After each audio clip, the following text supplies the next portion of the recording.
Oke, jadi di video kali ini ya, gua bakal bahas perbedaan antara orang kaya itu mengelola uang dan orang miskin yang mengelola uang. Dan gua ngomong di sini itu bukan cuman sebagai orang yang baru ya di dunia keuangan, di dunia investasi, tapi gua udah malang melintang ya. Gua udah lihat banyak berbagai macam industri. Ya dari industri sawit, dari industri klub malam, dari industri perbankan. Dan ini adalah pelajaran yang sebenarnya gua ambil dari ya konglomerat-konglomerat lah. Kita ngomong di sini top 10 udah banyak dari mereka yang gua ketemu, gitu. Banyak gue belajar dari para naga-naga dan inilah ya, 3 hal yang menurut gua sangat membedakan antara prinsip mengelola uangnya orang kaya dan orang miskin. Supaya dari sini, dari pengalaman gue pribadi dan pengalaman-pengalaman para konglo ini kalian bisa belajar. Orang kaya percaya bahwa kemiskinan itu adalah mindset dan pola pikir, ya. Memang ada yang namanya kemiskinan secara struktural, ya. Memang sulit untuk keluar, tapi bukan berarti lu tidak bisa melakukan sesuatu untuk mengubah hidup lu menjadi lebih baik. Dengan ilmu dan mindset yang matang, kalian pasti bisa sedikit lebih baik keluar dari kondisi kalian sekarang. Itu yang kalian harus tanemin dulu nih, supaya pikirannya terbuka untuk bisa menerima informasi yang gua akan sampaikan. Gua nggak akan pernah janjiin kalian apapun di sini ya. Jadi kaya itu adalah game yang sangat-sangat sulit. Mungkin dari kalian semua yang nonton di sini, 2,8 juta orang yang nonton di sini, yang jadi kaya mungkin yang beneran jadi kaya cuma 20 ya. Tapi gue percaya kalau kalian fokus, kalian disiplin, kalian dengerin apa kata-kata yang keluar dari mulut gue, hidup kalian akan sedikit lebih baik ya. Gue nggak ngomong kalian bisa jadi kaya raya ya. Tapi hidup kalian jadi lebih baik itu pasti ya. Bukan dalam 1 sama 2 tahun, tapi dalam 20 tahun kalian hidup ya, hidup kalian pasti jadi lebih baik.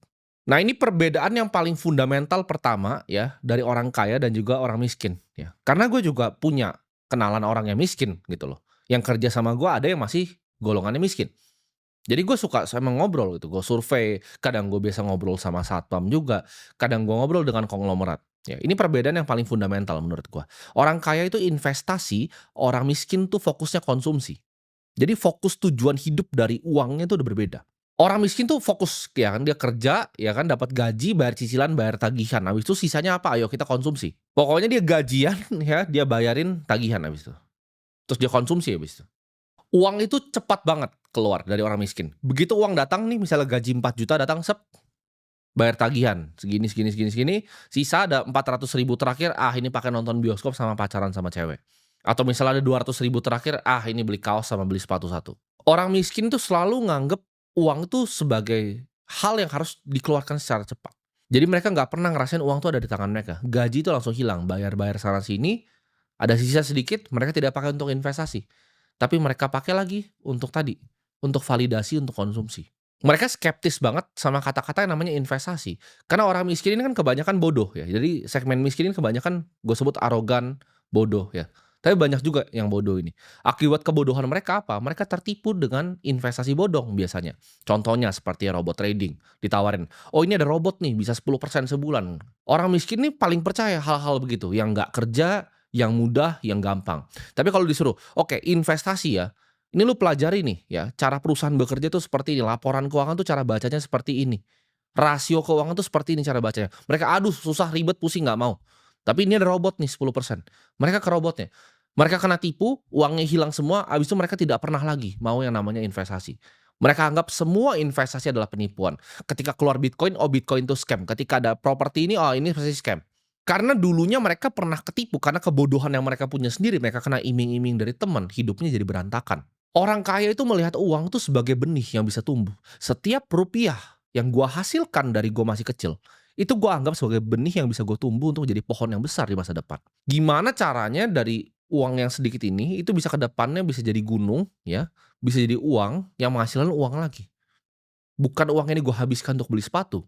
Orang kaya itu fokus ke pertumbuhan aset yang mereka miliki, bukan barang yang mereka miliki. Contoh ya, orang miskin nih, kita ngomong, orang miskin dapat gajian ya, ketika gajinya turun, mindset miskin ini akan ngapain, "Oke ini ada sisa segini nih dari semua tagihan gua, ini bisa nggak ya gua nyicil handphone iPhone bekas biar gue bisa gaya foto di depan kaca, atau untuk gua pamerin di rekan-rekan kantor gua ya."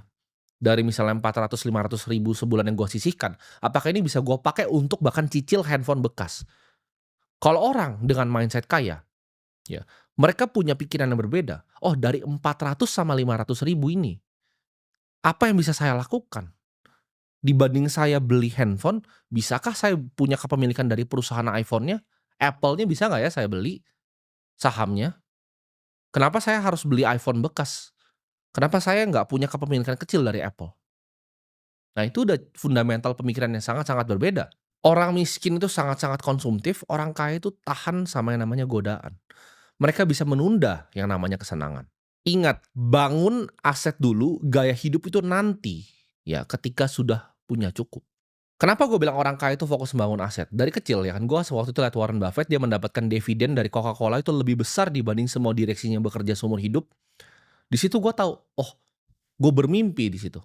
Bagaimana ya kalau suatu saat Timothy yang waktu itu masih kecil, masih SMP, dia punya 0,1. Waktu itu impian gue cuma 0,1 dari bank yang paling besar di negara ini. Wah, kayaknya nikmat banget tuh dihitung-hitung kan 0,1. Oh, ini harus berapa puluh juta lembar ya punya sahamnya. Oh, dividen dari segini kalau misalnya 2% atau 3% aja bisa membuahkan segini. Itu mimpi gue dari gue kecil. Gue nggak pernah mimpi mau pamer ke orang, mau pamerin ini, pamerin itu, enggak. Mimpi gue pengen punya 0,1 dari perusahaan yang besar. Orang miskin itu pakai uang sebagai pelarian, gue sebutnya dalam tekanan hidup. Jadi ketika hidup dia dianggap stres, dianggap sulit, uang itu dijadikan pelarian. Oh, boleh dong saya self reward. Oh, boleh dong saya belanjain diri ke saya sendiri. Saya pengen deh belanja sepatu yang saya pengen. Saya pengen deh belanja tas yang saya pengen. Saya pengen deh belanja baju yang saya udah impi-impikan buat saya pamerin di temen lu yang sebenarnya nggak peduli dan malamnya mereka semua udah lupa sama tas baru lu itu. Nggak ada yang peduli. Pembelian orang miskin itu semuanya ya, menurut gue pribadi itu hanya efek dari pencarian validasi sosial. Mereka gengsi nggak punya mobil. Kalau gue di posisi yang lagi merintis, gue naik Gojek, naik Grab setiap hari nggak masalah. Gue tidak punya gengsi. Zaman gue masih jadi wedding organizer, gue keliling-keliling jadi agen properti. Gue naik ojek biasa-biasa aja gitu. Kalau perlu ke Jakarta, naik Transjakarta nggak masalah. Gengsi di mana? Uang gue ratusan juta waktu itu naik Transjakarta. Ya. Ketika gue punya uang, income gue ngomong, bukan aset, income. Gue punya pendapatan 100 juta rupiah di usia yang sangat muda, spending gue itu mungkin lebih kecil dari kalian yang UMR. Itu bukti seberapa kalian banyak gayanya. Karena dari sekian 100 juta yang gue bikin nih, 97 juta, 98 juta kalau bisa, itu gue pakai, gue tanam gitu. Di investasi, baik itu kepemilikan perusahaan, ya kan, baik itu juga Bitcoin. Gue cari aset yang langka gitu. Kalau sekarang kan udah lebih banyak ya aset-aset gue. Self reward untuk gue pribadi itu adalah ya tadi konsep bayar diri lu sendiri. Ketika lu punya gaji 4 juta, bisa berhasil sisihin 400.000 atau sejuta. Sejuta ini lo harus pakai nih. Untuk apa nih sejuta ini? Jangan sembarangan lu pakai cuma untuk belanja hal-hal yang nggak penting.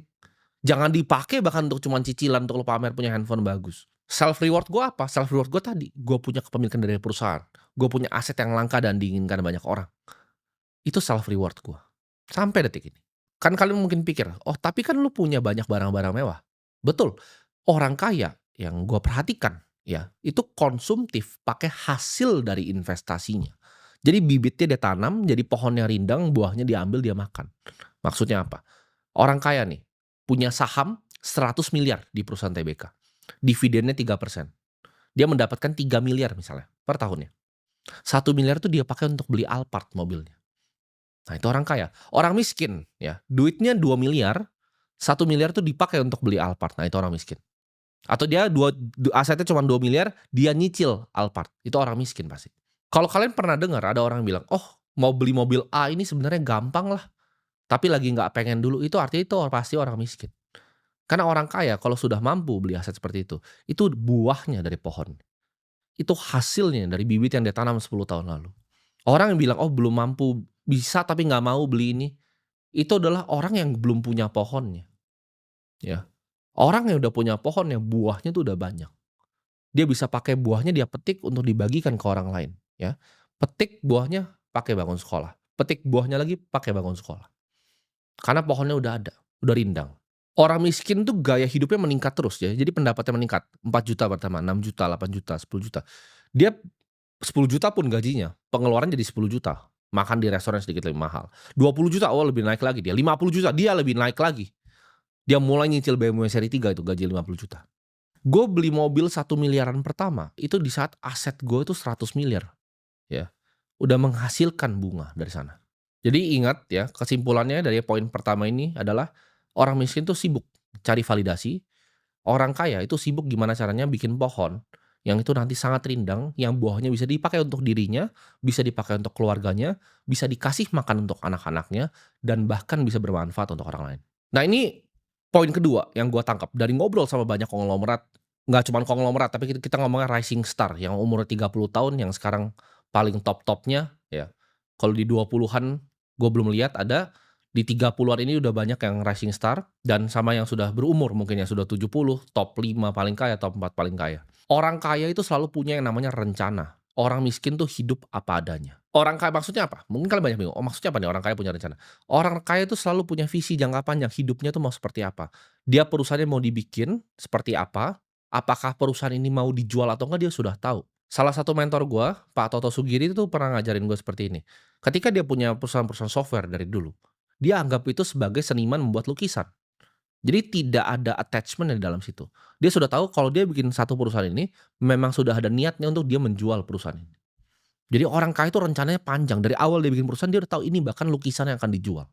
Mereka itu kalau mau bekerja bahkan, orang yang kaya itu sudah tahu, ya, kira-kira karirnya ini mau kemana, mau dibawa kemana karirnya. Bisnisnya tuh mau dikembangin seperti apa, apakah mau dijadikan bisnis seumur hidup, apakah mau dijadikan bisnis lukisan yang akan dijual, asetnya ditaruh di negara yang mana, diproteksi seperti apa, dipertahankan seperti apa. Orang miskin itu hidup nggak ada aturan dan nggak ada rencana. Dia bahkan rencana untuk anak ngebayar anaknya sekolah aja nggak ada rencana. Untuk makan nanti malam aja dia nggak ada rencana. Kenapa? Karena kayak tadi, dari awal punya duit sembrono. Nggak punya skill, nggak mau upgrade diri, nggak mau nonton seperti ini. Orang miskin tuh pikirnya sempit dan pendek. Jadi ketika ada kebutuhan yang mendadak atau mendesak, itu mereka langsung kelabakan dan kewalahan. Ujung-ujungnya jadi berantem terus kalau orang miskin itu. Karena ketika ada hal tidak diduga yang membutuhkan uang yang dia tidak punya perencanaannya, itu selalu jadi berantem di keluarga. Ini gue flashback sedikit ketika gue masih miskin ya. Gue waktu punya usaha, ya usaha dagang, dagang minyak rambut, dagang sedotan waktu itu. Itu bukunya itu nggak jelas. Buku ini gue sebut di sini term akuntansi ya. Bukunya itu nggak jelas. Gue cuma pikir, "Oke ini dapat uang segini, HPP segini, ini bersih." Gue nggak ngerti tuh, bahasa dari bisnis akuntansi sama sekali tuh nggak mengerti. Nggak ada perencanaannya, gue nggak ada proyeksi omsetnya mau ke mana. Gue nggak ngerti apa itu working capital, cara ngitung inventory yang benar itu seperti apa, nggak ngerti apa-apa gue. Alhasil apa? Bisnisnya bangkrut. Kalian tuh mungkin ada yang berbisnisnya selama 20 tahun ya, kalau kalian tuh tidak mengerti yang namanya akuntansi, mungkin bisnis kalian tuh nggak pernah untung selama ini. Profit yang salah dipakai belanja, akhirnya bisnis tergerus tergerus tergerus, makanya bisnis banyak banget yang bangkrut. Orang kaya itu selalu punya tujuan dari jangka pendek nih, menengah, sama panjang. Pendek tuh bagaimana? Oke, ini perencanaan kalau ada apa-apa secara darurat di perusahaan gue begini, cara cover-nya bagaimana? Menengah, kira-kira perusahaan gue ini mau ekspansi kemana? Kalau mau ekspansi ke sini apakah bijak? Di lini bisnis yang kita punya ini kalau kita ekspansi ke lini bisnis yang lain, apakah ini masih dalam koridor yang sama? Tujuan jangka panjang. Oke, kalau ini harta yang kita memiliki nih, 30 sampai 50 tahun, gimana caranya kita bikin ini bertahan 100 tahun? Kalau orang miskin, gue ngomong gitu ya, mungkin udah ada yang bakal komen ya, "Wah masa sih lu akan hidup sampai 100 tahun?" Itu bukan masalah gue hidup atau enggak, itu namanya perencanaan. Karena orang bijak itu membuat perencanaannya sampai buat anak-anaknya nanti. Jadi kalau orang miskin tuh nggak akan pikir, "Oh ngapain sih mikir jauh-jauh, kayak dulu tahu hidup aja." Bukan itu poinnya. Itu exactly kenapa Anda masih miskin. Orang miskin ketika dapat gaji, ya dia nggak punya perencanaan, dia langsung pikir, "Oke ini gue pakai untuk kesenangan apa nih hari ini?" Ya. Ketika orang misalnya bekerja ya kan, oh ini orang miskin dan orang bodoh nih, ya miskin dicampur bodoh. Dia punya gaji 20 juta. Oke setelah dia bayar cicil-cicilannya ya kan, "Oh ini ngapain nih?" Dia WA ke grup teman-temannya berlima. "Oke kita mau main LC," gitu kan. Uangnya habis di sana. Dia nggak ada pikiran untuk anaknya sekolah masa depannya, uang pendidikan anaknya, enggak. Jadi konsep yang harus ditanam sama orang miskin adalah ketika masih punya uang sedikit, punyalah perencanaan yang benar, gitu. Dari setiap 4 juta yang kamu dapatkan, minimal 400 ribu itu kamu tabung, ya. 800 ribu lebih baik, 1 juta lebih baik pasti. Jangan dipakai untuk aneh-aneh, jangan dipakai hanya untuk kesenangan semalam, jangan dipakai hanya untuk kesenangan sesaat. Orang miskin tuh kebanyakan pasrah gue sebutnya, pasrah sama nasib. "Ah, dia mah orang kaya pasti jahat. Ah, dia mah orang kaya begini. Saya ini miskin karena papa saya miskin, ada hutang." Mereka itu alasannya segudang, ya. Gue itu datang dari minus, ya. Gue datang dari orang yang bayar ya, gue ditempatin di sekolah yang orang bilang menengah ke atas, dan gue harus bayar sekolah gue sendiri, gue harus bayarin kuliah cici gue harus bayarin sekolah adik gue harus bayarin kuliah adik gue. Jadi nggak ada alasannya gitu loh. Nggak ada alasan sama sekali menurut gua, karena ini semua tuh cuman perbedaan pikiran. Kalau lu mengerti apa yang gua mengerti, pasti hidup lu berubah. Nah, ini yang ketiga nih, yang terakhir. Perbedaan yang menurut gua paling krusial dan paling fundamental dari orang kaya dan orang miskin. Orang kaya itu haus sekali untuk belajar. Sedangkan orang miskin itu kecenderungannya sok pintar. Kayak tadi, gua ngomong seperti ini, bakal banyak yang bantah gua. Banyak sekali kan, gua kadang suka lihat komentar-komentar yang sok pintar. Tapi pertanyaannya kapan ya? Lu pernah lihat orang seperti gua, itu mau duduk begini, ini kan anggapnya kayak lu duduk di meja meeting gua tuh, di seberang. Ini sama aja kayak lu datang ke kantor gua, duduk di sebelah gua. Siapa yang akan mau duduk sama lu, orang seperti gua? Jawabannya tidak ada.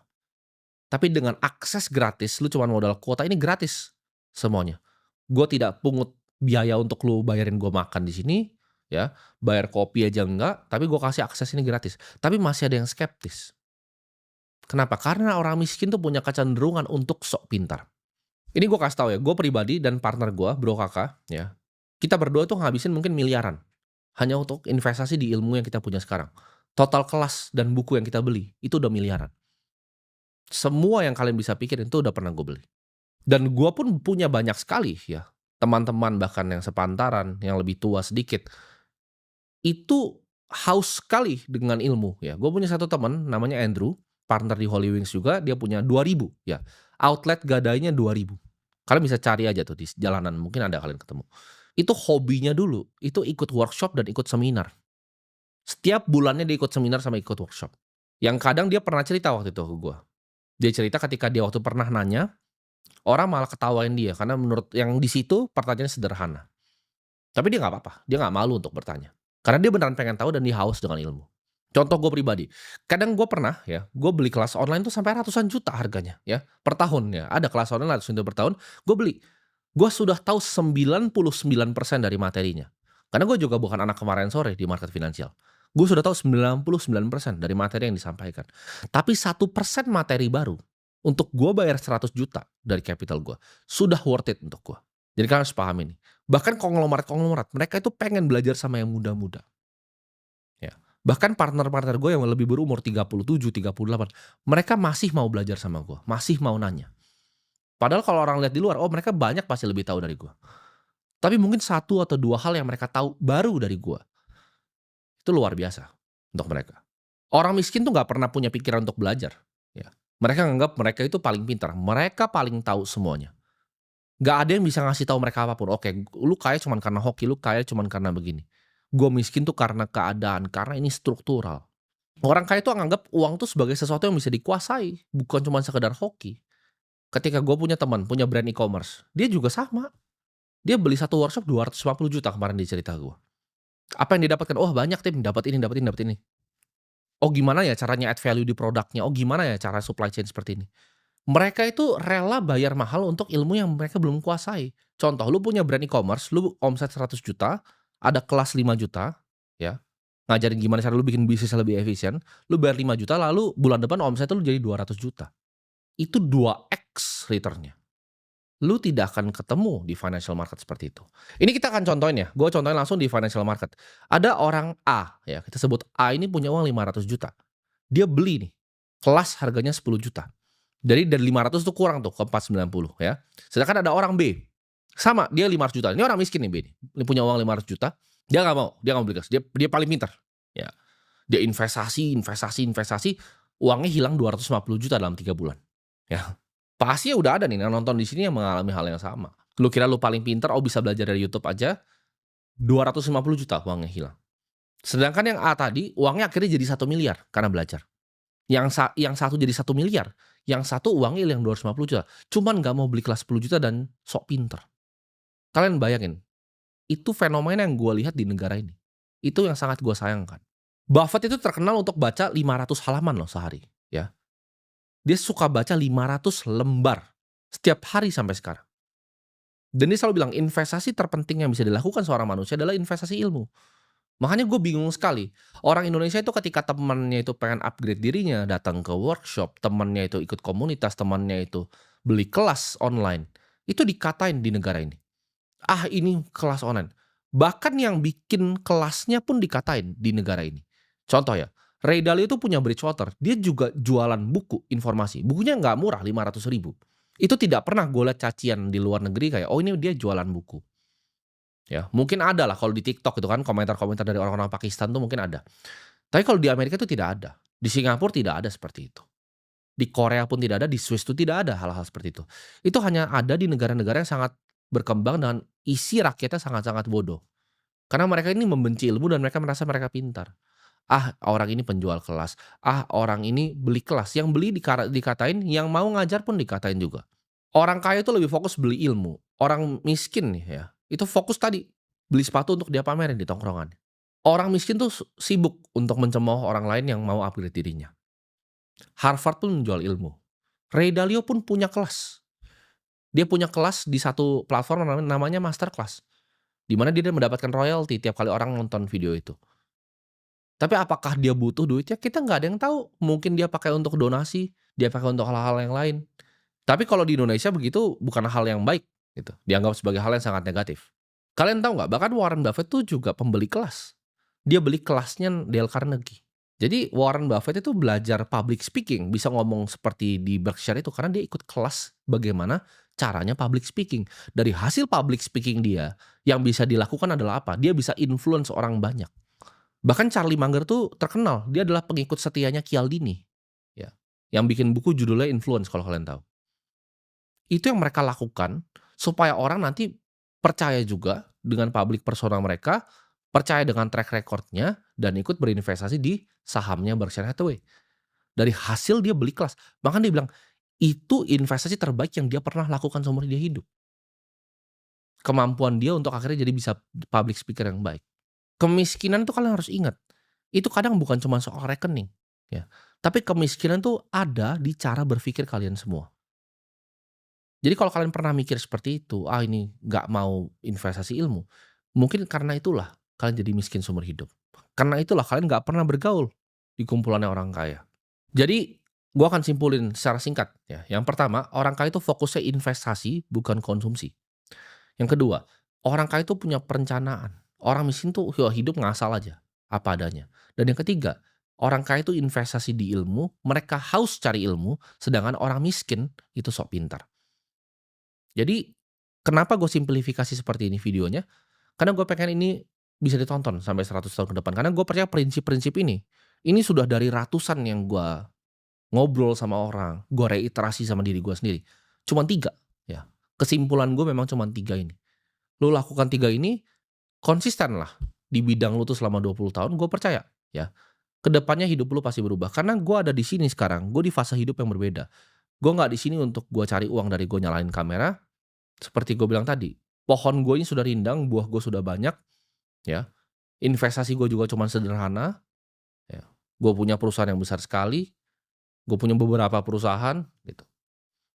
Gue nggak perlu lakuin ini semua. Tapi gue lakukan ini apa? Untuk apa? Untuk hadiah balik, ya, untuk bangsa ini. Supaya ke depannya kalian yang berhasil tanam bibit itu jadi pohon, jangan dibagi buahnya ke gue. Gue punya pohon yang sangat rindang. Buahnya kalian tolong bagikan ke sesama, gitu. Entah kalian ada yang punya panggilan di kesehatan, mungkin punya panggilan seperti gue di pendidikan, ya. Kalian mungkin bantu nanti ke depannya bangun-bangun sekolah juga, atau punya panggilan di bagaimana caranya membereskan pangan, itu kan masing-masing, ya. Ada yang mungkin di kesehatan, ada yang mungkin di pendidikan, ada yang di tempat lain, ada yang mungkin di anak-anak yatim. Gue pengen kalian bisa jadi manfaat dengan buah yang kalian tanam pakai ilmu yang gue kasih di sini, ya. Jadi gue harap video ini bisa bermanfaat dan kalian bisa fokus untuk tanam bibitnya untuk jadi pohon yang rindang di masa yang akan datang.